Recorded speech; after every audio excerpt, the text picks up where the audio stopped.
अस्सलाम वालेकुम नाज़रीन, बजट स्पेशल में भली कार आऊं आहियां अवां सां गॾु नाज़िया मीर। नाज़रीन, वफ़ाक़ ऐं पंजाब बाद अॼु सिंध जे नए माली साल जी बजट बि पेश कई वई आहे ऐं ॿुधाए पियो वञे त नाज़रीन त मुख़्तलिफ़ जेके प्लान्स असांखे नज़र अचनि पिया, टारगेट्स नज़र अचनि पिया, उन्हनि ते पिणु अॼु पंहिंजे प्रोग्राम में एक्सपर्ट सां गुफ़्तगू कबी। 3000 अरब रुपयनि खां वधीक जी बजट आहे जंहिंखे सिंध सरकार हिकु बैलेंस्ड बजट जो नालो ॾिए पई ऐं ॼाणाए पई त बजट जो जेको टियों हिसो हूंदो उहो असां तरक़ियाती जेके असांजा मनसूबा हूंदा, मामरा आहिनि, स्कीमूं आहिनि, उन्हनि ते ख़र्च कंदासीं। उन खां सवाइ हू ॼाणाइनि पिया त हीअ जेका बैलेंस्ड बजट आहे, हीअ जेका बजट आहे ॿोॾि मुतासिरनि जी बहाली ऐं ग़रीबनि लाइ समाजी तहफ़ुज़ जो ही जेको प्लान आहे जेको असां अॼु पेश कयो आहे। नाज़रीन, कुझु जेके फिगर्स आहिनि जेके असीं अव्हां अॼु रखूं था, हुन खां पोइ एक्सपर्ट सां वधीक सम्झंदासीं उन शयुनि खे। तालीम जे हवाले सां सिंध सरकार जो चवणु आहे त असां गुज़िरियल भेरे खां वधीक बजट मुख़्तस कई आहे। असांजो जेको फोकस आहे उहो तालीम ते आहे, सिहत ते आहे ऐं तालीम जे लाइ नाज़रीन ॼाणायो पियो वञे त 519 अरब रुपयनि खां वधीक जी बजट तालीम जे लाइ रखी वई आहे। उनखां सवाइ सिहत लाइ 334 अरब रुपया मुख़्तस कया विया आहिनि। ॼाणायो पियो वञे त जेको टोटल आमदनीअ जो काथो आहे सिंध सरकार जो उहो 3 खरब रुपया ॼाणायो पियो वञे। अॼु पंहिंजी बजट स्पीच में मुराद अली शाह साहिब जो चवणु हो त हू फ़ख़्रु महसूसु कनि था त हू 12हीं बजट पेश कनि था, पर गॾोगॾु संदन इहो बि चवणु हो त वफ़ाक़ खां असांखे जेके स्कीमूं या जेके मिलंदड़ असांजी जेका रक़म आहे उहे जेका न पिया मिलनि, जंहिंजे करे असांजा खोड़ मनसूबा सफ़र कनि था। ऐं हाणे बि सूरत हाल इहा आहे त जेके असां सां प्रोमिसिस कया विया, कमिटमेंट्स थियूं ऐं जेके असांजी जेका रक़म वफ़ाक़ वटि असांजी ड्यू आहे उहा अञा ताईं असांखे अदा न थी आहे। नाज़रीन, ही आहिनि बजट जे हवाले सां मामरा।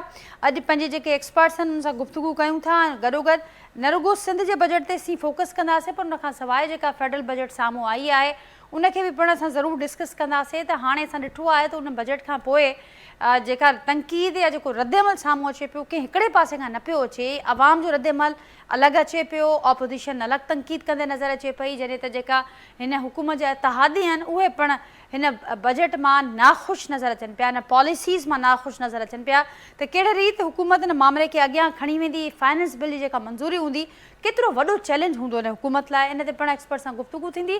पैनल में मौजूदु गेस्ट जो तारुफ़ असां करायां थी। मूंसां गॾु अॼोके पैनल में मौजूदु आहिनि सीनियर इकोनॉमिस्ट आहिनि डॉक्टर अयूब महर साहब, वीडियो लिंक ज़रिए अॼोके प्रोग्राम जो हिसो आहिनि। सीनियर इकोनॉमिस्ट असद अली शाह साहब ऐं नाज़रीन अॻूणा निगरान नाले वारा वज़ीर रहिया आहिनि, सीनियर इकोनॉमिस्ट आहिनि सलमान शाह साहब, उहे पिणु अॼोके प्रोग्राम जो हिसो आहिनि। और सभिनी खे भलीकार और सभिनी जी महिरबानी और गुफ्तगू के लिए वक्त करियो। अयूब साहब, आपसे गुफ्तगू का आगाज़ करती हूँ।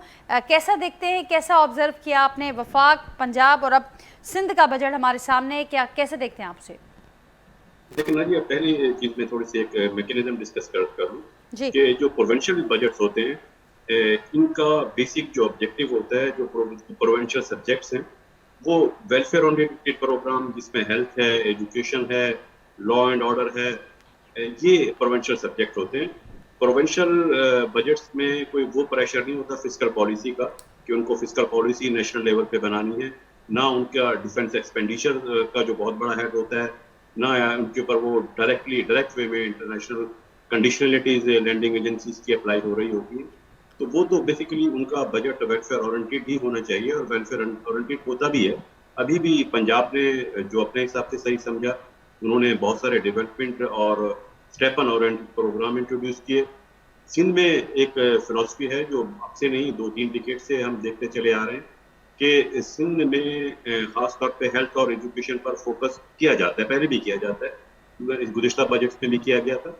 जो मैं समझता हूँ उसमें हो सकता है कि उसमें पाकिस्तान पीपल्स पार्टी की एक फिलॉसफी थी कि ये नेशनल सब्जेक्ट हैं, गवर्नमेंट की जिम्मेदारी है हेल्थ और एजुकेशन प्रोवाइड करना। वो एक फिलॉसफी, मैं उस पर बहस में नहीं पढ़ रहा वो फिलॉसफी सही है या गलत है, लेकिन वो फिलॉसफी बहरहाल सिंध के बजट में हमेशा रिफ्लेक्ट होती रही है। इस मरतबा भी आप देखें कि फोकस एजुकेशन और हेल्थ पे नज़र आ रहा है। बाकी जब प्रोविंसेस ने हेल्थ कार्ड स्कीम इंट्रोड्यूस की थी तो सिंध का मौक़िफ़ यही होता था कि ये एक बेसिक चीज़ है और गवर्नमेंट की रिस्पॉन्सिबिलिटी है। हम सिर्फ हेल्थ कार्ड पे नहीं जाएंगे बल्कि हम पब्लिक सेक्टर में इलाज मालजे की सहूलियात जो है वो प्रोवाइड करते रहेंगे, बेहतर से बेहतर उसको बनाते रहेंगे। ये इनका एक आइडियालॉजी इनकी ये थी, उसके तहत ये कर रहे थे, वो अभी आपको रिफ्लेक्ट करती हुई नज़र आ रही है हेल्थ बजट में भी, एजुकेशन बजट में भी। एक चीज़ जो मैं सरप्राइजिंग मेरे लिए है थोड़ी सी, वो शायद बजट जब बना होगा सिंध का तो उस वक्त शायद या तो सामने नहीं आई थी या कोई और उसकी वजह होगी कि सडनली अभी देखें ऐसा हुआ है कि फेडरल बजट जब आया है तो उसमें एजुकेशन के बजट में जो हायर एजुकेशन का बजट था HEC का, वो मोर देन 60% उस पर कट नजर आएगा। तो उसके डेवलपमेंट साइड पे भी जो प्लानिंग कमीशन ने कंफर्म किया है और हायर एजुकेशन कमीशन के बजट की रिकरिंग एक्सपेंडिचर पे भी एक बहुत मैसिव कट है, आधे से भी कम कर दिया गया है। तो उसमें जो जवाब बताया गया था फेडरल गवर्नमेंट ने वो ये था कि क्योंकि अब हायर एजुकेशन प्रोविंशियल सब्जेक्ट हो गया है, अब चांसलर जो होते हैं वो गवर्नर नहीं होते, चीफ मिनिस्टर होते हैं प्रोविंसेस के, और वो यूनिवर्सिटीज भी अब सब्जेक्ट टू प्रोविंस हो गई हैं। तो ये जब एडमिन इनकी और गवर्नेंस भी प्रोविंस के पास है तो वो इनके एक्सपेंडिचर के लिए रिस्पॉन्सिबल होली सोली अब वही रिस्पॉन्सिबल होंगे, पार्शियली नहीं, उनकी जिम्मेदारी है। तो जब एक बहुत बड़ा कट लगा है फेडरल का हायर एजुकेशन पर, तो मैं समझ रहा था वो फिर प्रोविंशियल से कंपनसेट हो जाएगा। लेकिन जो सिंध का आज बजट अनाउंस हुआ है उसमें जो हायर एजुकेशन डिपार्टमेंट और बोर्ड्स के लिए, बोर्ड और हायर एजुकेशन के डिपार्टमेंट के लिए वो कोई 3.3 बिलियन रखे गए थे। वो तो बहुत कम है क्योंकि फेडरल से जो ट्रांसफर होते थे वो बहुत ज्यादा होते थे। $65 बिलियन का बजट होता था, अब 25 हो गया। वो सारे प्रोविंसेस का होता था लेकिन उसमें जाहिर है सिंध का भी एक मेजर शेयर होता था। तो सिंध में यूनिवर्सिटीज तो पब्लिक सेक्टर में है ना, एग्जिस्ट करती हैं, उनको चलना भी है, रन भी करना है, वो परफॉर्म करना है, उनको उनकी ऑपरेशन रिक्वायरमेंट है। तो अगर वो फेडरल गवर्नमेंट से भी ट्रांसफर नहीं होंगे और प्रोविंस में भी उसका नहीं रखे गए पैसे तो एक प्रॉब्लम क्रिएट हो सकती है। मेरा ख्याल है इसको शायद प्रोविंशियल गवर्नमेंट फेडरल गवर्नमेंट के साथ रीथिंक करेगी, कोई मैकेनिज्म बनाया जाएगा। बाकी एजुकेशन पे दूसरे जो स्कूल कॉलेज एजुकेशन वहाँ सफिशिएंट आपको इंक्रीज नजर आएगा, वो वेलफेयर ओरिएंटेड है। हाउसिंग के लिए इन्होंने बहुत अच्छी फैसिलिटीज प्रोवाइड की हैं, कंपनसेशन की बात की गई है। तो उसको इस तरह के जो स्टेप लिए गए हैं उससे एक मैं चीज़ समझता हूँ जो कंपनसेशन हो सकती है वो ये कि जो इन्फ्लेशनरी प्रेशर था, अनएम्प्लॉयमेंट का प्रेशर था, रिगार्डलेस कि वो फेडरल की जिम्मेदार है उसकी या प्रोविंशियल है, प्रोविंशियल बजट पे जो स्टेप लिए गए हैं उससे कम से कम उनके जो बुरे असरात थे बेरोजगारी के, महंगाई के, वो वेलफेयर ओरिएंटेड प्रोग्राम से, स्टेपन ओरिएंटेड प्रोग्राम से उनकी जो शिद्दत है, उनकी जो नेगेटिव इम्पैक्ट है वो कम हो जाएगी, वो किसी हद तक कंपनसेट हो। ठीक, डॉक्टर रईफ साहब आप ही बात को आगे बढ़ाते हुए असद अली शाह साहब ने भी ज्वाइन कर लिया है। शाह साहब वहाँ के भी भलीकार इस प्रोग्राम में ऐं डॉक्टर रईफ साहब जिक्र कयो त असीं ॾिठो आहे त काफ़ी वक्त खां जेका सिंध सरकार जी प्रायोरिटी हुजे थी वो हेल्थ सेक्टर ते, तालीम ते असांखे नज़र अचे थी। इन भेरे बि असांखे सुठो बजट नज़र अचे पियो ॿिन्ही सेक्टर्स में, पर HEC जो उन्हनि जिक्र कयो त उते का कंपनसेशन जेको ही क्राइसिस असां ॾिठो आहे इनखे हल करण जे लाइ का कंपनसेशन नज़र कोन आई आहे सूबाई बजट में। ऐं थी सघे थो त वफ़ाक़ सां को प्लान हुजे अॻियां इन मामले ते नेगोशिएशन जो, उन सां गॾोगॾु हिकु आइडियल बजट, हिकु बैलेंस्ड बजट सिंध सरकार हिनखे करार ॾिए पई। अव्हां कीअं ऑब्ज़र्व कयो आहे सिंध बजट खे? जी महिरबानी नाज़िया, मां अञा सिंध जो बजट जेको आहे फ्रैंकली डिटेल्स कोन ॾिठी आहे, पर ब्रॉडली 3 ट्रिलियन रुपीज़ जो इहो आउटले आहे budget as compared to last years 2.2 trillion, ऐं फेडरल गवर्नमेंट जेको आहे तक़रीबन 18.9 ट्रिलियन जो बजट, पंजाब 5.75 ट्रिलियन। ऐं इन हिसाब सां जेकॾहिं मां ॾिसां त तक़रीबन चइनी सूबनि जो ऐं पाकिस्तान जो मतिलबु फेडरेशन जो बजट मिलाए तक़रीबन 30 ट्रिलियन जो आउटले आहे, एक्सपेंडिचर आहे, ऐं तक़रीबन 106 ट्रिलियन असांजो GDP आहे। त तंहिंजो मतिलबु त तक़रीबन 28% जेको आहे ख़र्च थी वियो आहे पाकिस्तान जो, असांजे फेडरल गवर्नमेंट जो ऐं सूबनि जो। हाणे उहो पूरो करण जे लाइ फेडरल गवर्नमेंट त एॾो टैक्सिस हयूं आहिनि जो मुंहिंजे ख़्याल में बिल्कुलु उन सां जेको इकोनॉमी पहिरियों ई स्लो डाउन आहे, बिल्कुलु पोएं साल इकोनॉमी नेगेटिव ग्रोथ हुई स्लाइटली, हिन साल भी एग्रीकल्चर जे करे जेको आहे को 2.4% ग्रोथ आई आहे, पर एग्रीकल्चर में तव्हांखे ख़बर आहे त वीट में वॾो क्राइसिस थियो आहे, फार्मर खे प्राइस कोन मिली आहे, ऐं हाणे नेक्स्ट क्रॉप जे लाइ फर्टिलाइज़र जी ऑफटेक बि कोन थी आहे। अहिड़े नमूने सां पंहिंजो कॉटन में भी इहो ई क्राइसिस रहियो जो प्राइस कोन मिली फार्मर खे। सो हाणे जेको बजट आहे उन में हर शइ ते उन्हनि ड्यूटीज़ जेके आहिनि, जेके एग्ज़म्पशन्स हूंदियूं एग्रीकल्चर, ट्रैक्टर्स ते, मेडिसिन्स ते, हर शइ ते जेको आहे विड्रॉ करे छॾी आहे। ऐं टैक्सिस जेका आहिनि उहे एक्सपोर्टर्स ते बि टैक्स लॻाए छॾियो आहे फेडरल गवर्नमेंट। त मां त सम्झां थो त हीअ बजट जेका फेडरल गवर्नमेंट जी आहे ऐं जंहिंजी बेसिस ते ॿियनि सूबनि जी बि आहिनि, ही मूंखे त वर्कबल नथी लॻनि बिल्कुलु। ही काफ़ी काउंटर प्रोडक्टिव थींदियूं ही बजट्स जेके आहिनि। ऐं जेका फेडरल बजट आहे उन ते त एलाइज़ बि पीपल्स पार्टी वारनि बि चयो आहे त असांखे कंसल्टेशन असां सां कोन थी आहे, बिज़नेस कम्यूनिटी सां बि काई कंसल्टेशन हिन दफ़े न थी आहे। ही बजट जेको आहे एक्सपोर्ट्स ते नॉर्मल फ्रॉम पहिरियों 1% टैक्स हुई हुनजे टर्नओवर ते, हाणे उहो तक़रीबन नॉर्मल टैक्स माना 40%। हाणे एक्सपोर्ट जो त वॾो मसइलो आहे, चवनि था त एक्सपोर्टर्स इलाही पैसो था ठाहिनि, जेकॾहिं एॾो पैसो एक्सपोर्टर्स ठाहिनि था पिया त पोइ त असांजी $100 बिलियन हुजणु खपे आहे एक्सपोर्ट, पोइ असांजी $30 बिलियन जो आहे। सो हाणे उहा $30 बिलियन खां वधे कोन थी। उन ते जेको आहे जेका टैक्स रेट्स नॉर्मल यानी 40% प्रॉफिट ते, जेको मुंहिंजे ख़्याल में 5% हुयो प्रॉफिट जे हिसाब सां, त हीअ त काफ़ी वॾो मुंहिंजे ख़्याल में बजट जेको आहे हिन ते का थिंकिंग कोन थी आहे। ओनली टू सेटिस्फाई IMF जो प्रोग्राम, उन्हनि जेको उतां वॉशिंगटन मां वेही ऐं टैक्सिस वधाइण जे लाइ चयो आहे, हिननि टैक्सिस वधाए छॾिया आहिनि। ख़र्च जेको आहे, असुल पाकिस्तान जो मसइलो आहे एक्सपेंडिचर जेको आहे उहो तमामु घणो आहे। जीअं तव्हांखे मां ॿुधायो, मतिलबु बांग्लादेश सां जॾहिं मां एग्ज़ाम्पल तव्हांखे ॾींदो आहियां, कंपेयर कयो त बांग्लादेश ऐं पाकिस्तान जो टैक्स टू GDP रेशियो साॻियो ई आहे, 10-11% 12% आहे।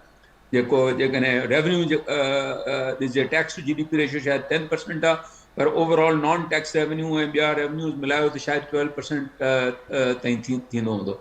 त असांजो जेको एक्सपेंडिचर आहे उहो जेको आहे, हाणे त पाण गवर्नमेंट जेको प्लान कयो आहे बजाए ख़र्च खे घटाइण जे, उनखे 28% जेको आहे ऑफ द GDP प्लान कयो आहे। त हे कीअं हलंदो मुल्क?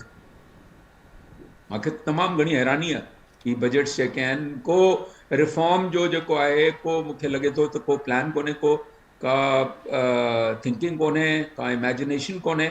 ऐं ही काफ़ी हाणे मां असांजो इंस्टीट्यूट ऑफ चार्टर्ड अकाउंटेंट्स में जेको बजट जो सेमिनार थींदो आहे, त मां जेके टेक्निकल आस्पेक्ट्स आहिनि डायरेक्ट ऐं इनडायरेक्ट टैक्सिस जा, उन ते जेको डिस्कशन हले पियो, उन में बि अहिड़ियूं शयूं विधियूं वियूं आहिनि त अज़्यूम इहो कयो वियो आहे त बिज़नेस कम्यूनिटी सॼी चोर आहे ऐं सॼो FBR खे हर शइ में पावर्स ॾिना विया आहिनि। ऐं फ्रॉड जी जेका आहे, जेको अहिड़ी डेफिनेशन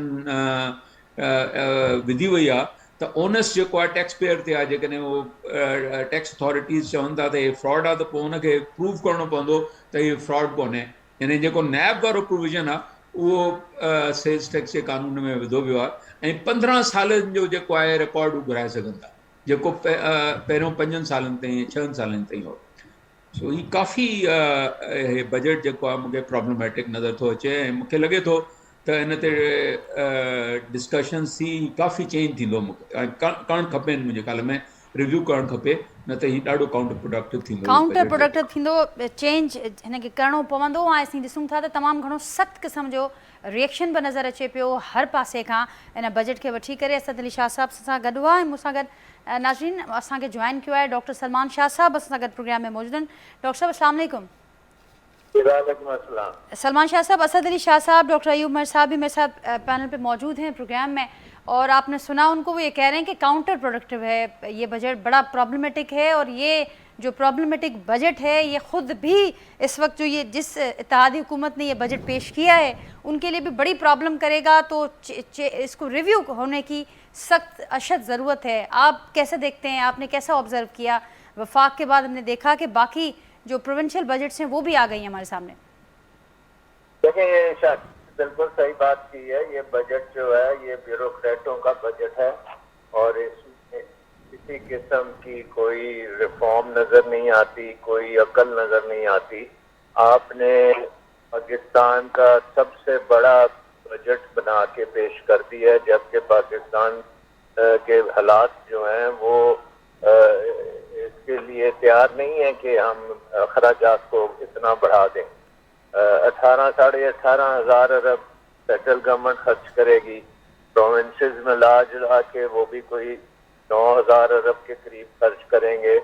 تو یہ 25, 26, 27,000 ارب روپے جو ہیں، یہ اگر آپ نے حکومت کے پیٹ پالنے ہیں اور بیوروکریسی کو پالنا ہے تو وہ سارا بوجھ تو پھر عوام پہ آئے گا۔ عوام، کیونکہ IMF نے کہا اگر آپ نے خرچہ کرنا ہے تو آپ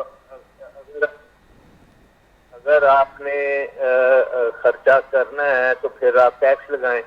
تو ہم نے تو خرچہ بہت بڑھا دیا، خرچے کو اب جب ہم کٹ کریں گے تو پھر ہی یہ لوگوں کو ریلیف مل سکتا ہے۔ یہ جو عوام کے اوپر بوجھ ڈالا گیا ٹیکسز کا، اس کی وجہ سے آپ کی بزنسیں فیل ہو جائیں گی، اس کی وجہ سے آپ کی ایکسپورٹ جو ہے وہ بہت بری طرح متاثر ہوگی، اس کی وجہ سے بے روزگاری ہوگی، لوگوں کے حالات اور خراب ہوں گے، اور جو پہلے ہی بھوک سے مر رہے ہیں وہ اور ٹیکس کہاں سے دیں گے؟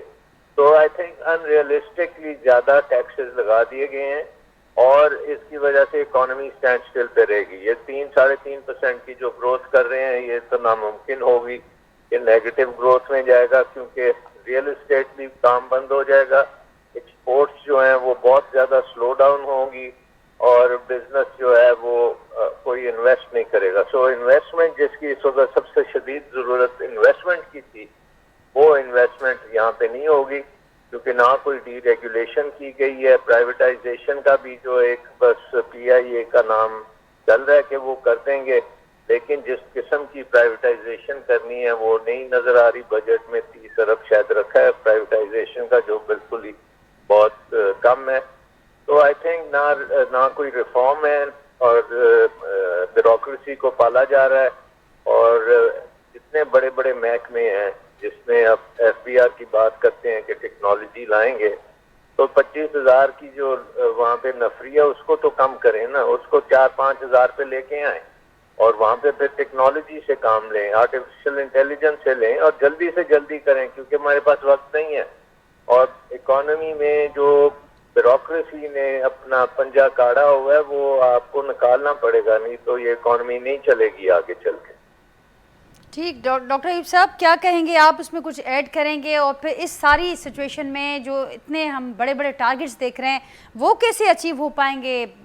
جس طرح سے ڈاکٹر شاہ صاحب نے کہا کہ بہت مشکل ہے، انویسٹمنٹ کی ہمیں شدید ضرورت ہے، لیکن یہ جو موجودہ صورتحال ہے اس میں کوئی انویسٹمنٹ کے امکانات نظر نہیں آتے، کیا کہیں گے آپ؟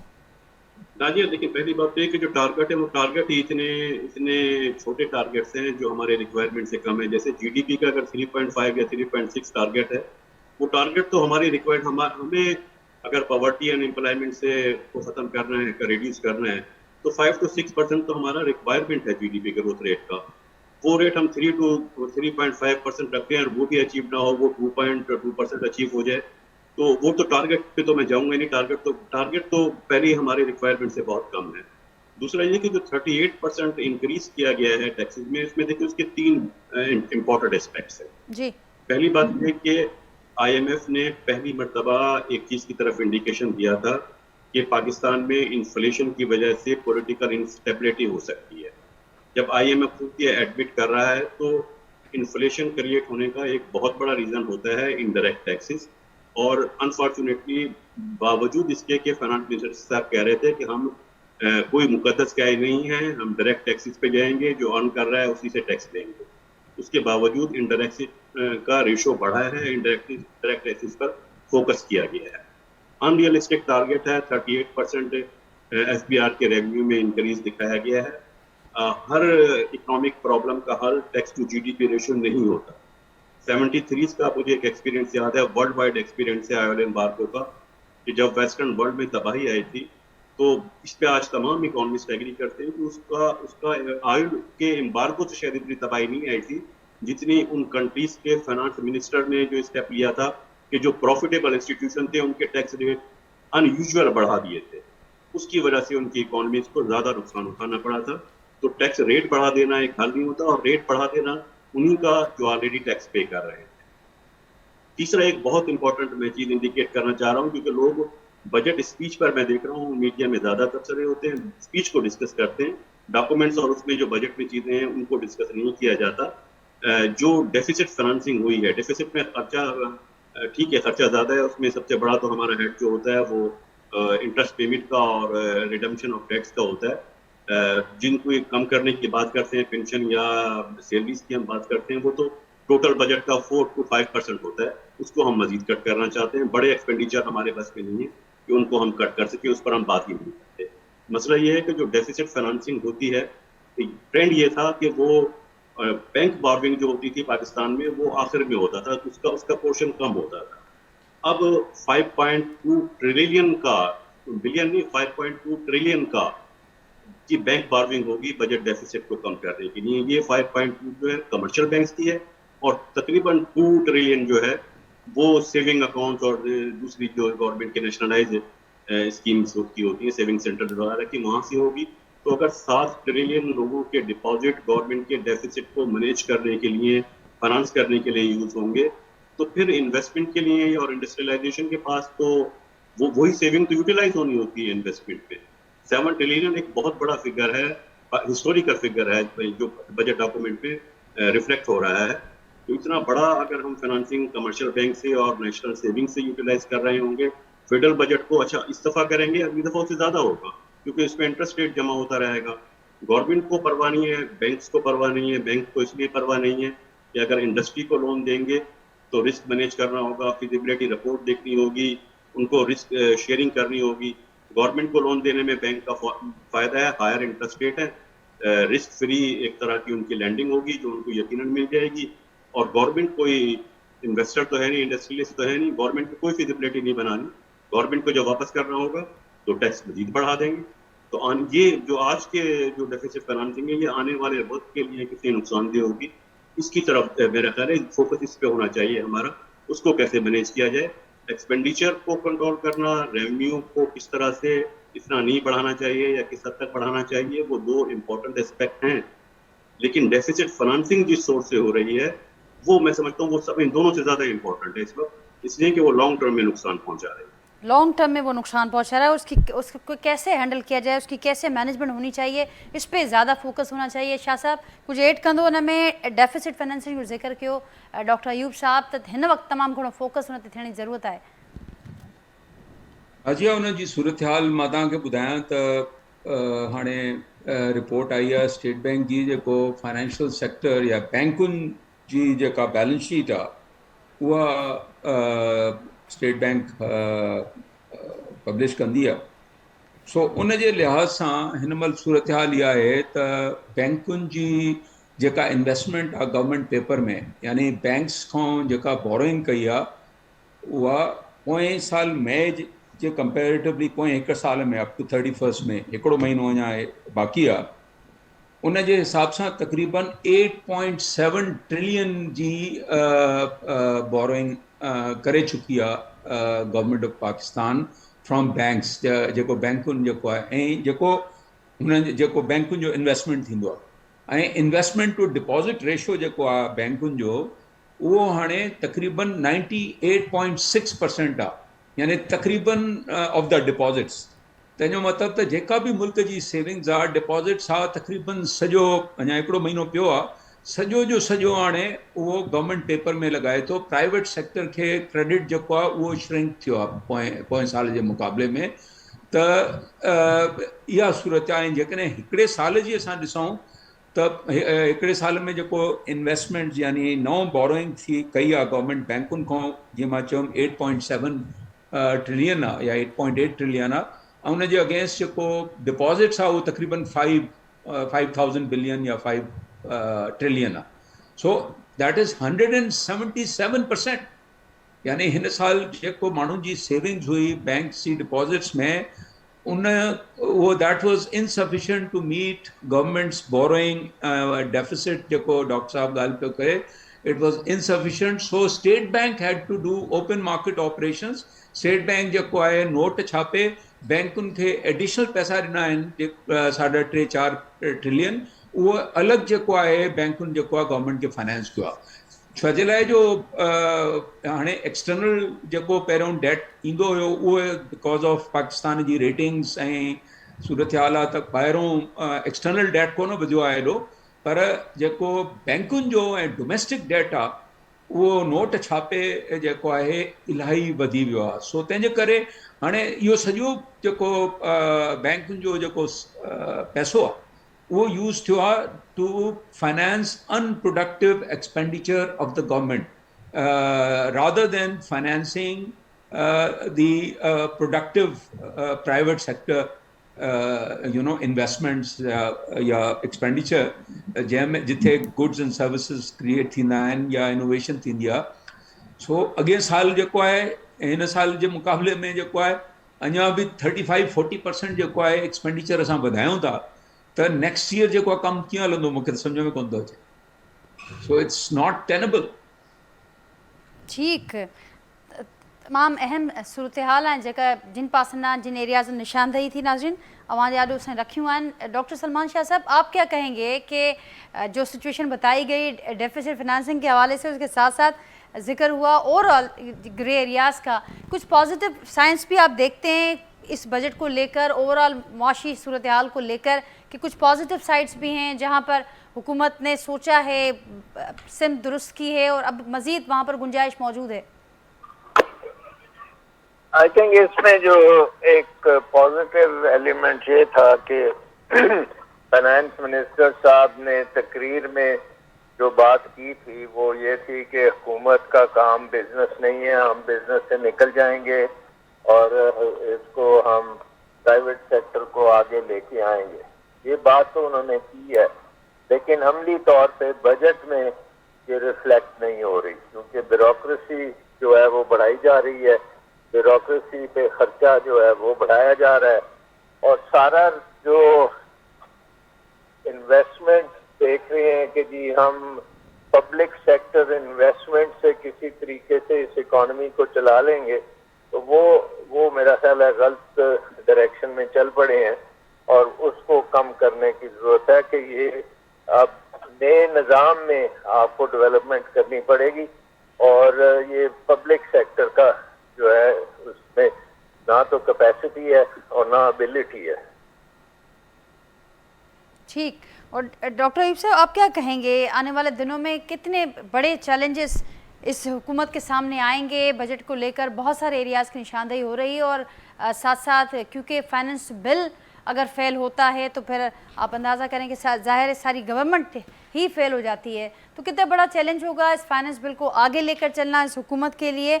और आप समझते हैं कि जिन एरियाज़ की तरफ बार बार एक्सपर्ट्स की जानिब से, बाकी सेक्टर्स की जानिब से निशानदेही की जा रही है, वहाँ पर हुकूमत कुछ रिव्यू करेगी?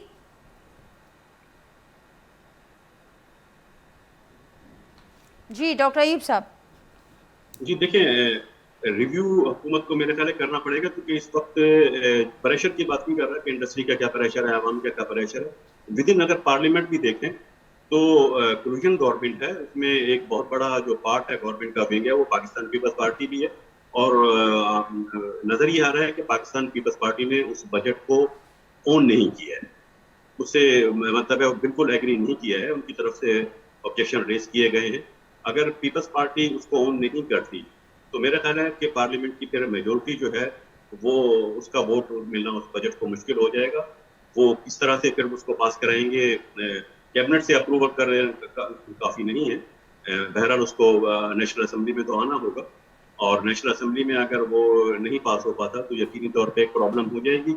और अगर पास होता है तो मेरा ख्याल है कि जो इत्तेहादी पार्टी हैं उनकी तरफ से यकीनन एक इफ एंड देन होगा, और इसमें बहुत सारी चीज़ें ऐसी हैं जो चेंज होनी चाहिए. बीइंग इकोनॉमिस्ट में उस माइक्रो इश्यूज़ पर नहीं जाता, एक्सपोर्टर के यकीनन इश्यूज़ हैं, बहुत सारे टैक्सेस जहाँ नॉर्मल टैक्स रिजीम में जिन सब्जेक्ट्स को ले आए हैं वहाँ एक इशूज़ है, सैलरी पर्सन का टैक्स का बढ़ा देना वो एक इशूज़ है, वो अपनी जगह इशूज़ है.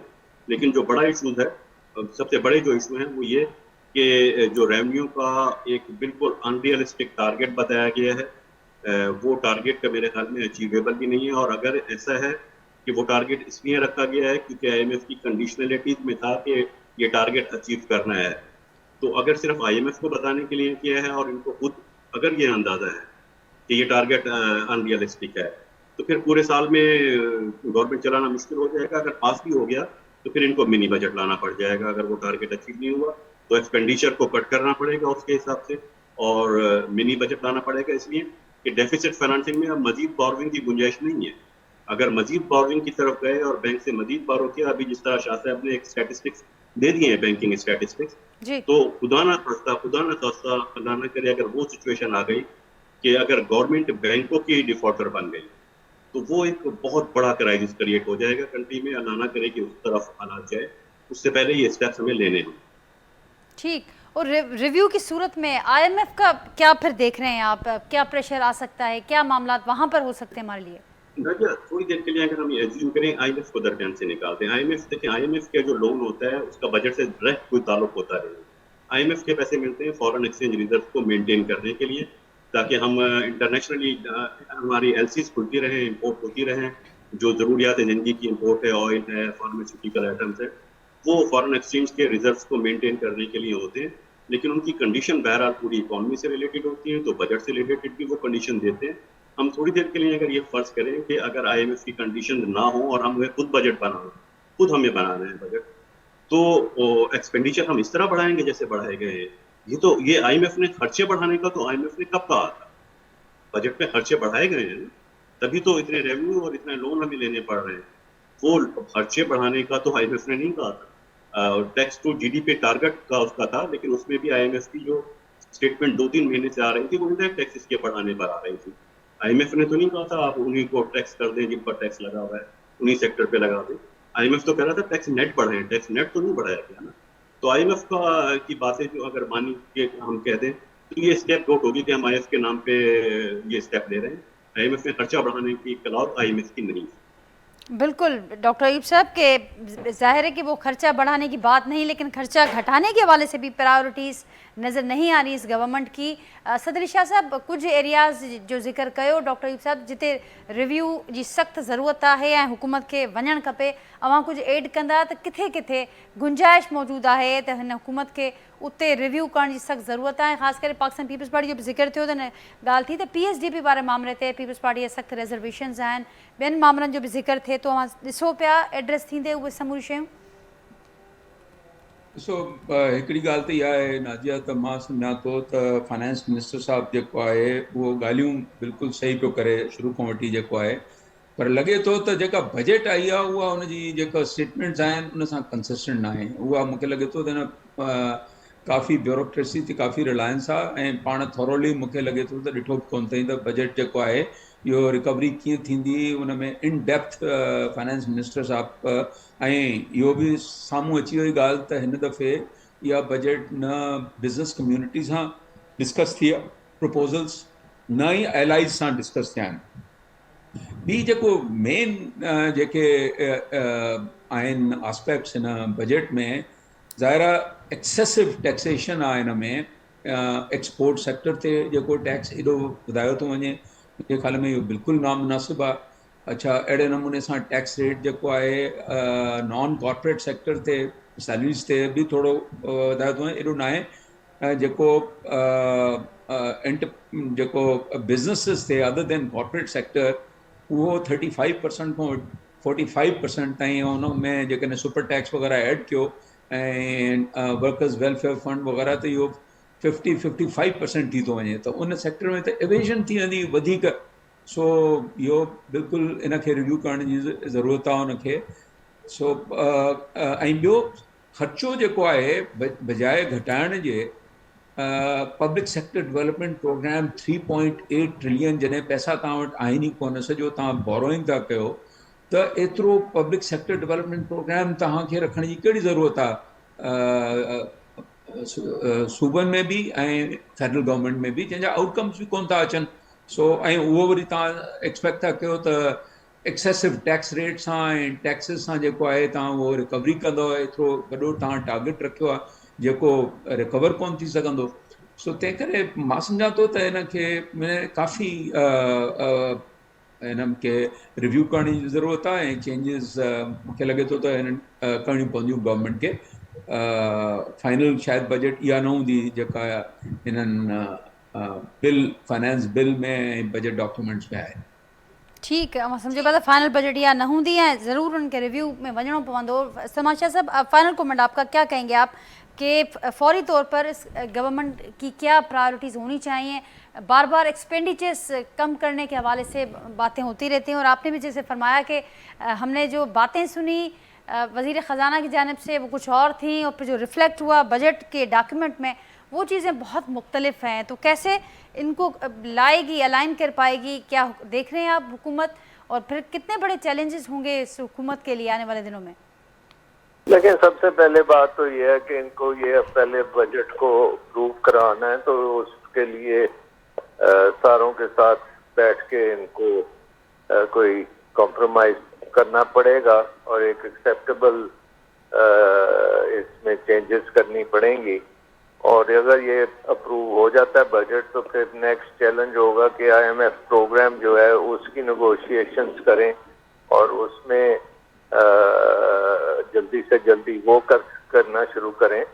और फिर तीसरी बात है कि जो हम बहुत जिक्र करते रहते हैं होम ग्रोन एजेंडा, तो फिर वो फाइनली होम ग्रोन एजेंडा को इम्प्लीमेंट करें, जिसमें नंबर 1 डाउन साइजिंग होनी चाहिए हुकूमत की, नंबर 2 आपकी प्राइवेटाइजेशन का पूरा प्लान होना चाहिए, नंबर 3 FDR के रिफॉर्म्स टोटली होने चाहिए, टोटल टेक्नोलॉजी ड्रिवन होना चाहिए, 4-5 हज़ार से ज़्यादा प्रोफेशनल्स नहीं चाहिए वहाँ पे।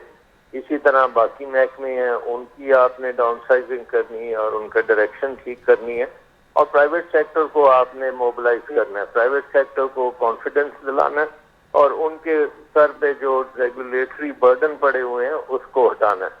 तो एजेंडा तो बड़ा क्लियर है और उसको सिर्फ इम्प्लीमेंट करने की हिम्मत चाहिए। एजेंडा तमाम क्लियर है, उनको उसको सिर्फ इम्प्लीमेंट करने के लिए विल चाहिए। डॉक्टर अयूब साहब, आप ज़रूर इसमें ऐड कीजिएगा आखिर में कि जो बात यहाँ पर हुई एक्सपेंडिचर्स कम करने के वाले से, फिर हम हमेशा से देखते आए कि शेडो बजट की एक प्रैक्टिस हमें दिखाई देती थी माजी में, वो नहीं दिखाई दी, मशावरत नहीं की गई हर सेक्टर की जानिब से, ये ज़रूर कहा जा रहा है, लेकिन वो उस किस्म की प्रैक्टिस, या अब जबकि ये बजट आ चुका है सामने, तो फिर थीसिस कोई एक्सपर्ट्स की जानिब से या फिर जो स्टेक होल्डर्स हैं उनकी जानिब से आप देख रहे हैं कि ऐसी कोई प्रैक्टिस हमें नज़र आएगी, ऐसी कोई एक्सरसाइज जिसके बाद शायद ये मामला रिव्यू में जाए? बिल्कुल आप सही कह रही हैं। बिल्कुल जब रिव्यू में जाता है तो बिल्कुल कोई इस तरह का होता है, क्योंकि या तो शेडो बजट कोई बताए, वो कोई पॉलिटिकल पार्टी भी हो सकती है, वो कोई ट्रेड बॉडी भी हो सकती है, अल्टरनेट ज़रूर बताएं। सिर्फ ये कह देना कि क्रिटिसाइज काफ़ी नहीं है, कोई अल्टरनेट भी बताना चाहिए। और अभी जिस तरह सलमान शाह साहब ने कहा, मैं इस चीज़ से बिल्कुल एग्री कर रहा हूँ, और आपके प्रोग्राम में पहले भी कहा कि विल पावर चाहिए।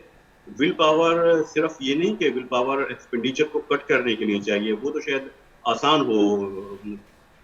विल पावर चाहिए टैक्सेशन सिस्टम को सही करने के लिए। टैक्स कलेक्ट एक FBR के चेयरमैन बता भी चुके हैं सारू कि कहाँ कहाँ लेकुनामात हैं, कहाँ कहाँ प्रॉब्लम्स हैं, वहाँ गवर्नमेंट की विल पावर चाहिए। और बाकी ऐसा ही लगता है कि बजट में जो बड़ा मेन कंट्रीब्यूशन रहा है वो ब्यूरोक्रेसी का रहा है। वो उन्होंने सिर्फ फिगर्स बता दिए कि ये कलेक्ट, उन फिगर्स के, उन टैक्स रेवेन्यू की कलेक्शन के या उन एक्सपेंडिचर के बढ़ाने से या उस डेफिसिट फाइनेंसिंग के कॉन्सिक्वेंसेस क्या होंगे, ये ज़ाहिर है ब्यूरोक्रेसी नहीं बता सकती थी। वो कॉन्सिक्वेंसेस फेस करने होंगे पब्लिक को और पॉलिटिशियन को भी फेस करने पड़े। वो जब बाउंस बैक होके जाएंगे तो वो पॉलिटिकल पार्टीज की तरफ ही जाएंगे वो, तो उसके कॉन्सिक्वेंसेस वो ब्यूरोक्रेसी ने स्टडी नहीं किए। ब्यूरोक्रेसी ने अपनी अकाउंटिंग आइडेंटिटी जो थी इक्वेशन मुकम्मल कर दी है। ये अखराजात हैं, ये हमें बढ़ाने हैं रेवेन्यू, ये सैलरीज बढ़ानी है, ये इतने बनेंगे, इसमें से हम इतने कलेक्ट कर लेंगे, 38% रेवेन्यू बढ़ा देंगे और बाकी लोन लेंगे, बस दैट्स ऑल। तो इस तरह तो नेशनल बजट इस तरह नहीं बनता। नेशनल बजट का ताल्लुक इकोनॉमिक पॉलिसी और फिस्कल पॉलिसी से होता है, सिर्फ ये रेवेन्यू और एक्सपेंडिचर और डेट फाइनेंसिंग का केस नहीं होता। ठीक है, शाह साहब आप हमारे साथ हैं? असद अली शाह साहब, वहाँ ताईं मुझे आवाज़ पहुचे। फाइनल कमेंट वहाँ खां वठंदे सर, तव्हां ॿुधो ऑल्टरनेट जो बि ज़िक्र थियो, तो ऑल्टरनेट मस्ट ॾियणो पवंदो। जेकॾहिं तनक़ीद थिए थी, रिव्यू जो बार बार जेकॾहिं डिमांड्स साम्हूं अचनि थियूं, त पोइ ऑल्टरनेट बि ॿुधाइणो पवंदो। ऐं उन सां गॾोगॾु ज़िक्र कयो डॉक्टर अयूब साहब, विल पावर खपे टैक्सेशन सिस्टम खे ओवरऑल रेगुलेट करण जे लाइ। मुंहिंजे हिसाब सां ॿ शयूं तमामु इम्पॉर्टेंट आहिनि। हिकु त माइंड सेट जेको आहे न, ऑफ चेंज, डिसरप्टिव चेंज जेको रिफॉर्म करणु खपे, उन हिसाब सां ई बजट जेको पाकिस्तान जी सूरत हाल आहे, मतिलबु फेडरल गवर्नमेंट जी बि ऐं प्रोविंशियल गवर्नमेंट जी, उहो माइंड सेट ई कोन्हे। मूंखे लॻे थो त बिज़नेस एज़ यूजुअली हलाइनि था पिया, को रिफॉर्म करण जो प्लान कोन्हे। प्राइवेटाइज़ेशन जी ॻाल्हि थिए थी पई, गवर्नमेंट खे रिड्यूस करण जी ॻाल्हि थिए पई, या फाइनेंस मिनिस्टर ॻाल्हि कई त असां 10 मिनिस्ट्रियूं घटाईंदासीं। पीपल्स पार्टी जो भी इहो प्रोग्राम हुयो त 17 मिनिस्ट्रियूं फेडरल गवर्नमेंट में घटि थियणु खपनि। अहिड़े नमूने सां सूबनि में इलाही गवर्नमेंट वधी वई आहे, आउटकम्स कोन्हनि के। सो असुल पाकिस्तान जो मसइलो जेको आहे उहो एक्सपेंडिचर जो मसइलो वधीक आहे, नॉन डेवलप अनप्रोडक्टिव एक्सपेंडिचर, जंहिंजे करे मतिलबु गवर्नमेंट एतिरी वधी वई आहे, उनजो ख़र्चु एतिरो वधी वियो आहे जो सॼो जेको बैंकिंग सिस्टम, जीअं तव्हांखे मां ॿुधायुमि त उहो गवर्नमेंट जे खे फाइनेंस थो करे, प्राइवेट सेक्टर खे फाइनेंस ई नथो करे। त प्राइवेट सेक्टर जेको आहे कीअं ग्रोथ कंदो, तव्हां दुनिया सां कीअं कम्पीट कंदो? सो हिन दुनिया में जेकॾहिं तव्हांखे कम्पीट करिणो आहे, जेकॾहिं एक्सपोर्ट्स वधाइणा आहिनि आहे तव्हांखे, त पंहिंजे बिज़नेस खे प्रमोट करिणो पवंदो, एंटरप्रेन्योरशिप खे प्रमोट करिणो पवंदो, ऑब्वियसली डिजिटाइज़ेशन करिणो पवंदो, नई टेक्नोलॉजी जेको आहे उनखे प्रमोट करिणो पवंदो, पर उहो माइंडसेट कोन्हे। ऐं then governance, the other critical part is governance. जेको गवर्नेंस आहे, and governance is all about people. Problem इहो आहे त जेको असां ॻाल्हि कई थी वञे त हर गवर्नमेंट चवंदी रही आहे त असां डेटा ऐं डिजिटाइज़ेशन सां जेको आहे FDR खे इम्प्रूव कंदासीं। असुल ॻाल्हि इहा आहे त डेटा टेक्नोलॉजी जेको आहे इट्स उहा, if you don't have the right people, जेकॾहिं माण्हू तव्हां वटि सही कोन्हनि त टेक्नोलॉजी तव्हां कोन हलाए सघंदव। असुल ॻाल्हि जेको आहे, टेक्नोलॉजी लाइ बि तव्हांखे माण्हू खपनि, ऐं गवर्नेंस जे लाइ तव्हांखे क्राइटेरिया, यू नीड कॉम्पिटेंट पीपल, क़ाबिल ऐं इंटेग्रिटी, इहे ॿ क्वालिटी सां माण्हू तव्हांखे खपनि। असांजो कल्चर इहो आहे त असांखे उहो माण्हू खपे जेको मुंहिंजो माण्हू हुजे, जेको मुंहिंजे लाइ कमु करे, जेको मुंहिंजी ॻाल्हि, जेको मां ऑर्डर कयां उहो करे। ब्यूरोक्रेसी में उहे ई माण्हू लॻनि था, कैबिनेट में बि उहे ई माण्हू अचनि था। जेको आहे गवर्नमेंट जेको आहे कॉम्पिटेंस एंड इंटेग्रिटी जी बेसिस ते असां की पोज़ीशन्स ते माण्हू कोन था लॻायूं। That is the crux. तंहिंजे करे apart from right policies, you also need right governance, ऐं उहा गवर्नेंस न ईंदी त रिफॉर्म जेको आहे मुल्क कोन तब्दील कोन थींदो मुंहिंजे ख़्याल में। Right governance is the way forward. Thank you so much Asad Ali Shah साहब, डॉक्टर सलमान शाह साहब, डॉक्टर अयूब महर साहब। नाज़रीन, वहाँ एक्सपर्ट्स की गुफ्तगू ॿुधी ऐं जेको क्रक्स आहे एक्सपर्ट्स की गुफ्तगू जो इहो ई आहे त right governance is the way forward. गॾु जो इहो चवणु आहे त जेका जेके बजट साम्हूं आई आहे, वफ़ाक़ी बजट आहे, उनखां पोइ जेके सूबाई बजट सां साम्हूं आहिनि, काउंटर प्रोडक्टिव आहिनि, प्रॉब्लमेटिक आहिनि, ऐं उन पुठियां का थिंकिंग नज़र न पई अचे, उन पुठियां का पॉलिसी नज़र न पई अचे, ऐं उन पुठियां का मशावरत बि नज़र न पई अचे।